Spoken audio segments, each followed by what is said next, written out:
دوستان عزیز سلام. سرآغاز میخواستم با کلی اون نفرانی که تا امروز در شبکه رسمی ما یعنی در کانال یوتیوب ما پادپیساتسا کردن تشکر بگویم.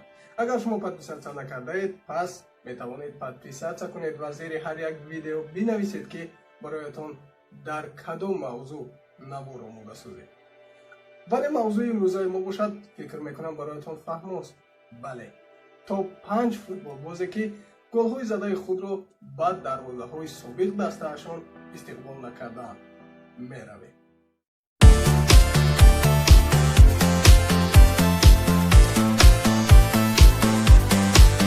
در مقام پنجم امروزه ما جای گرفته است فوتبال بازی که نه تنها هم دستگان بلکه تمام مخلصان سابق دسته‌هایش نمی‌خواهند که فراموشش کنند. البته فرناندو تورس.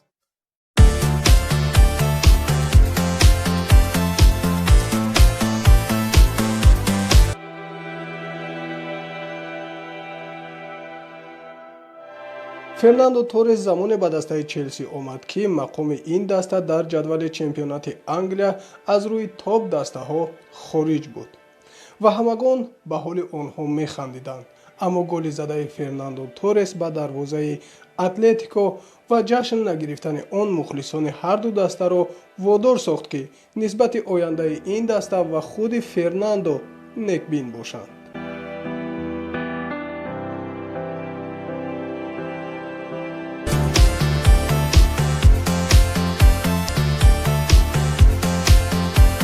لوکاش پادولسکی. این فوتبالباز اگرچه در یکی از دسته‌های ابرقدرت اروپا و دسته رقم 1 آلمان بازی میکرد ولی هوش و یادش همیشه به دسته بود که کاریرای فوتبال بازیش را از آنجا آغاز نموده بود، دسته کیل، و گل زده او به همین دروازه.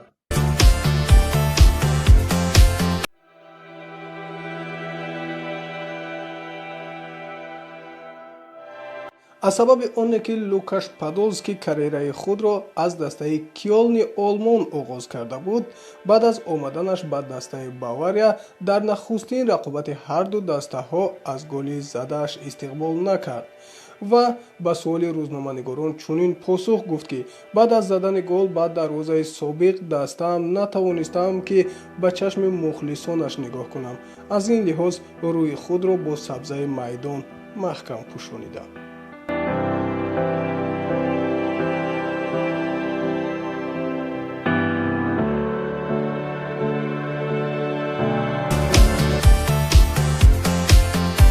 مقام سیومی تا 5 ما را اشغال میکند فوتبالباز منتخب ارمنیا و عضو تیم رومای ایتالیا.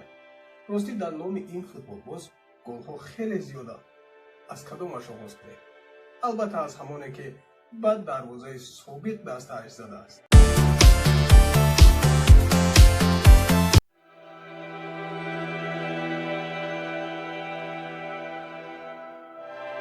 سال 2018 دسته‌های ارسنال و منچستر یونایتد به خلاصه آمدند که خط حمله دسته‌ها را دگرگون کردن لازم. از این رو دسته‌ها به خلاصه آمدند که الکسیس سانچز و گنریخ مختاریان را با هم عوض می‌کنند.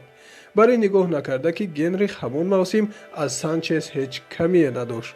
خلاص کار شدگی شد و نخستین مراتبه دسته‌ها به میدان آمدند.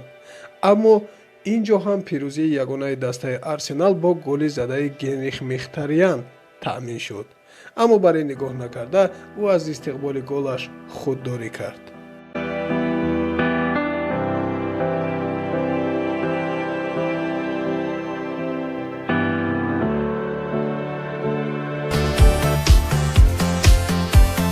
خامس رودریگز، فوتبالبازی که همگان او را ستاره پرجلوی آینده تیم ریال مادرید میگفتند و جایگزین کریستیانو رونالدو.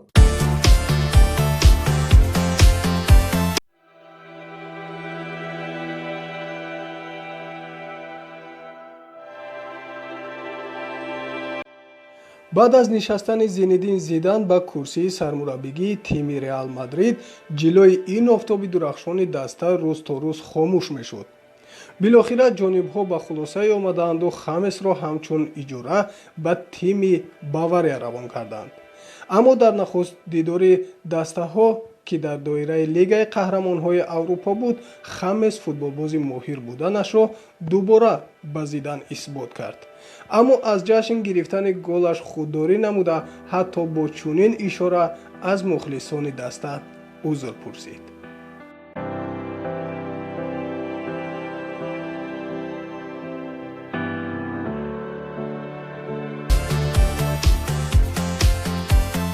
расидем ба нуқтаи ниҳоии топ 5 имрӯза. албатта нафаре ки на танҳо нисбати собиқ ҳамдастагон, балки нисбати мухлисони дастаҳои собиқаш эҳтироми хоса дорад ва ин ҳам бошад Муҳаммад Салоҳ аст.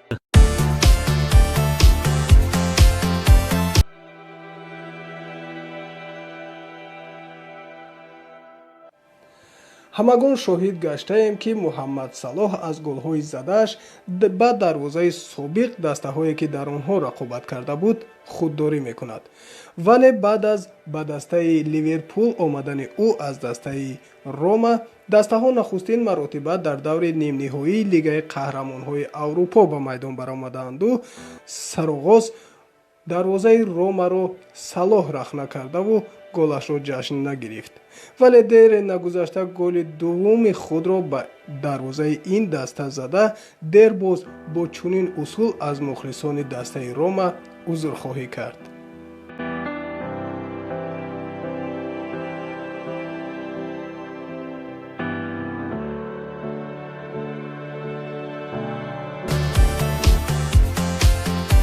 агарчи голҳои пайдарпайи Муҳаммад Салоҳ тими Ромаро аз идомаи рақобатҳои Лигаи Қаҳрамонҳои Аврупо маҳрум кард, вале футболбозону мухлисони ин даста гуфтанд ки мо аз ӯ гиламанд нестем, балки сипос ба волидайнашон мегӯем барои тарбияи чунин фарзанд.